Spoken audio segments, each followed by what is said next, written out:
tous, bonjour YouTube, j'espère que vous allez bien. Un petit peu absente, un petit peu beaucoup, c'est normal. Je suis dans une période, en fait, ça fait quelques années déjà, que je suis en dépression et là le diagnostic est tombé, donc il est compliqué pour moi. Il y a des fois où j'ai pas du tout envie de faire de vidéos, où j'ai pas envie de respirer tout simplement, où j'ai plus goût à rien, de prendre soin de moi, de me maquiller, etc. Donc c'est très compliqué pour moi. Bienvenue dans cette nouvelle vidéo. Et en tout cas, me revoilà avec cette vidéo que je vous ai promis sur Instagram. D'ailleurs, si vous ne me suivez pas sur Instagram, qui s'affiche juste là, allez-y parce que évidemment j'y suis beaucoup plus présente que sur YouTube. Aujourd'hui, nous allons parler de sport et de sport quand on est en obésité ou en surpoids. J'avais dit que je ferais une vidéo sur le sujet, la voilà, donc c'est parti. Est-ce qu'il est possible déjà de faire du sport quand on est en surpoids? La réponse est oui, bien évidemment, il est possible de faire du sport quand on est en surpoids et quand on est en obésité. À savoir que depuis quelques mois, j'ai repris du poids, je suis presque arrivée à 100 kg, encore une fois. Et actuellement, je suis à 98,4 kg.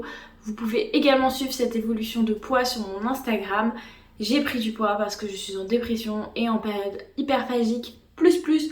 Donc voilà, c'est très difficile pour moi d'allier bien-être psychologique et bien-être physique. Et pourtant, je continue à me battre et je continue à donner le meilleur de moi-même dans ces deux cas. Est-il possible de faire n'importe quel sport quand on est en obésité ou quand on est en surpoids?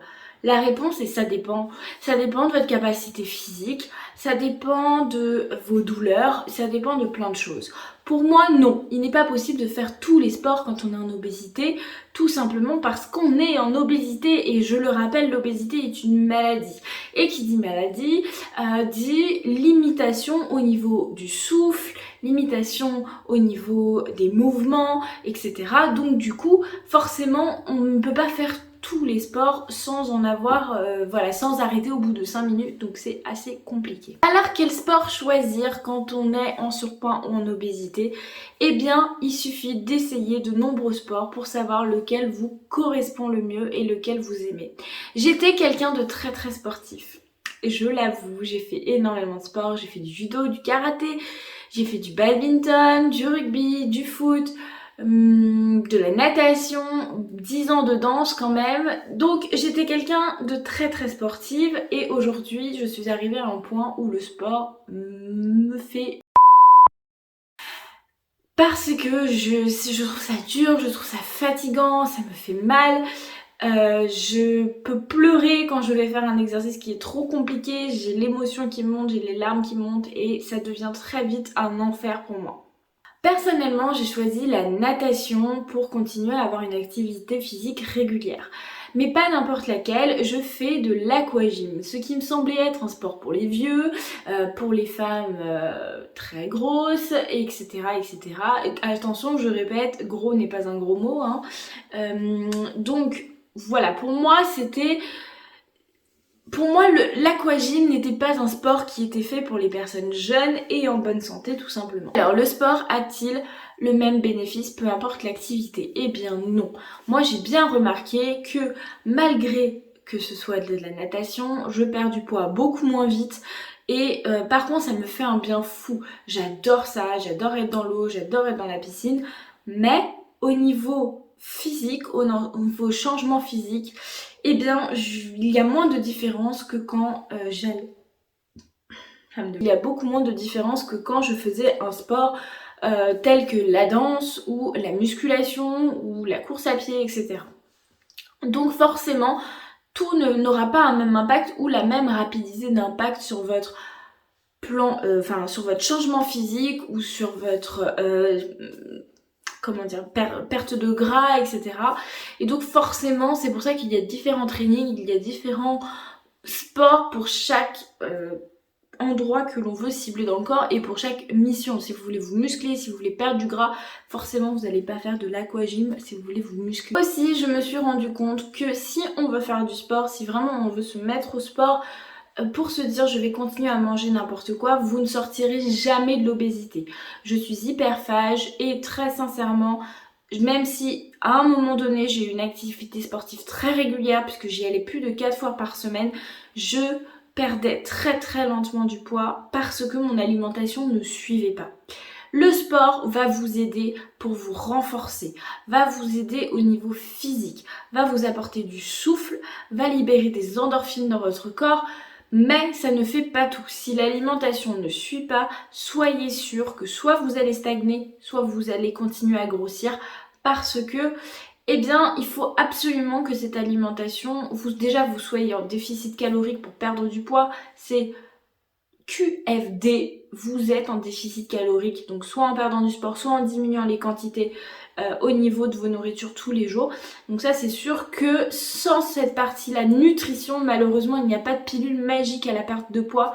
Il faut faire du sport et il faut manger convenablement, un vrai rééquilibrage alimentaire, s'alimenter moins industriellement, tout ce que je ne fais pas évidemment, et c'est pour ça que je suis encore grosse, voilà tout simplement, hein, on va pas se le cacher, 5000 ans quand même, je ne me trouve aucune excuse, simplement je suis malade, et comme je suis malade c'est plus compliqué pour moi et beaucoup plus lent, mais je vous assure qu'un jour je viendrai sur YouTube et vous allez me voir transformer les gars, et j'espère sincèrement que vous allez me voir évoluer et que je vais arrêter de faire une vidéo tous les 6 mois, voilà, parce que j'adore faire ça, je trouve ça super sympa de partager des choses avec vous, mais il va falloir que je m'y mette sérieusement à faire au moins une vidéo par semaine si je veux avoir cette interaction avec vous régulière, tout simplement. Bref, on sort du contexte. Donc, à quoi sert le...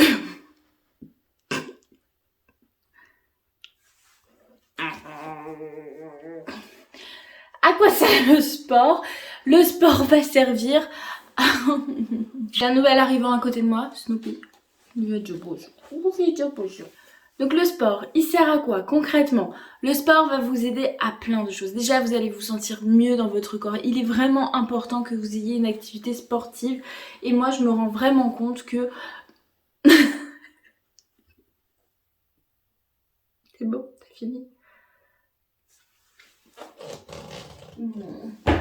Oui, je t'aime. Toi, tu fais du sport, toi? Il est vraiment important d'avoir une alimentation déjà équilibrée et surtout une pratique sportive régulière si vous voulez voir des résultats, puisque dans tous les cas, l'un ne va pas sans l'autre. Il y a plein de sports différents, il y a la danse, le badminton, etc. Et tout à un niveau différent. À savoir que plus vous êtes lourd, plus vous allez brûler de calories quand vous allez faire du sport. Et oui, et ça c'est indéniable. J'ai fait la comparaison avec mon copain quand je suis partie cet été, d'ailleurs on va en parler de cet été.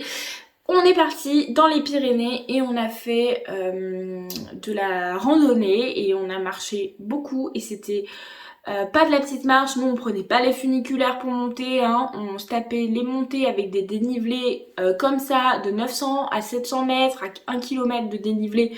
C'était l'horreur, c'était l'enfer, j'en ai chié si vous saviez à quel point.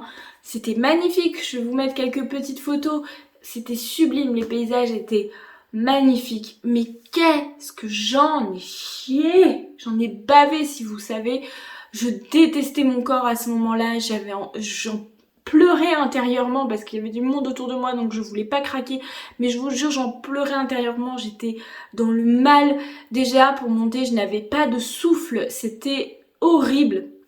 Je vois bien qu'au quotidien je ne marche pas assez, je suis beaucoup trop sédentaire et ça c'était l'horreur. Pour monter pour n'importe quelle montagne qu'on était en train de gravir, c'était l'horreur. La randonnée, c'était quelque chose de difficile. Je n'ai pas du tout pris mes vacances comme des vacances, mais plutôt comme un challenge. Donc du coup, je me suis pas du tout reposée, hein, vous imaginez bien. Et quand on monte 98 kilos, c'était très compliqué. Et j'étais avec mon beau-frère et mon copain pour une randonnée qui avait été assez difficile pour moi. C'était pas la plus difficile parce qu'on en a fait une qui était 1000 fois pire, où je n'ai même pas pu aller au bout parce que c'était trop compliqué. Et parce que c'est escarpé, mais vous imaginez même pas, en plus moi je suis 1m60, Il y a ça, une marche qui fait cette taille-là pour mes petits pieds, là, c'était pas possible. Bon bref, je me trouve des excuses, mais en tout cas, c'était épuisant. Et se prendre des réflexions telles que on va pas assez vite, ça n'avance pas. Et c'était dur psychologiquement. Et moi, dès le départ, je vous donne un conseil, si vous allez faire de la randonnée avec des gens sportifs et qui en ont l'habitude, vous leur dites, vous avancez devant. Moi, je reste derrière, je vais à mon rythme, tranquille, chacun son rythme, et vous n'écoutez surtout pas ce qui peut se dire de vous, que vous êtes trop lente, que vous avancez pas, que sais-je, parce que ça ne sert à rien et que ce sera absolument pas constructif. Moi, j'ai prévenu dès le départ, vous avancez devant, vous venez même pas me voir, laissez-moi tranquille en fait. J'y allais au mental plus qu'au physique, parce que je vous jure, à un moment, j'ai cru que mon corps allait me lâcher. Dans la dernière randonnée, je n'en pouvais plus. Et surtout, ayez toujours quelque chose à manger sur vous. Alors je vous le dis, ça vous pompe tellement d'énergie ce genre de randonnée que j'avais pris pour la dernière rando des barres de céréales. J'en ai mangé 2 sur le trajet. À savoir que on a marché plus de 6 heures et on a fait 21 km en 6 heures. C'était... Et comme ça, hein, c'était... Waouh quoi, j'en reviens pas que j'ai fait ça, j'étais hyper fière de moi, je suis toujours très très fière de moi et je suis contente, sauf que quand je suis rentrée, je m'étais dit je prends une bonne résolution, je vais faire du sport, je vais y aller franchement, et au final je ne me suis pas du tout écoutée puisque je suis... Enfin, ma dépression est revenue fois 1000 et ça a été très compliqué pour moi de reprendre le sport. Mais là, j'essaie de reprendre petit à petit et je sais très bien que pour les états dépressifs, le sport est très bon. En tout cas, j'espère que cette vidéo vous a plu et vous a montré que de toute façon, peu importe votre poids, votre âge, etc., vous pouvez faire tous les sports que vous voulez, il n'y a pas de barrière. Moi, les seuls conseils que je dois vous donner, c'est toujours de vous relever à chaque fois, ne jamais laisser tomber, je vous en prie, relevez-vous, même si vous avez des périodes d'un mois d'absence, relevez-vous, c'est comme ça que vous allez atteindre vos objectifs. Je vous souhaite de passer une très belle semaine.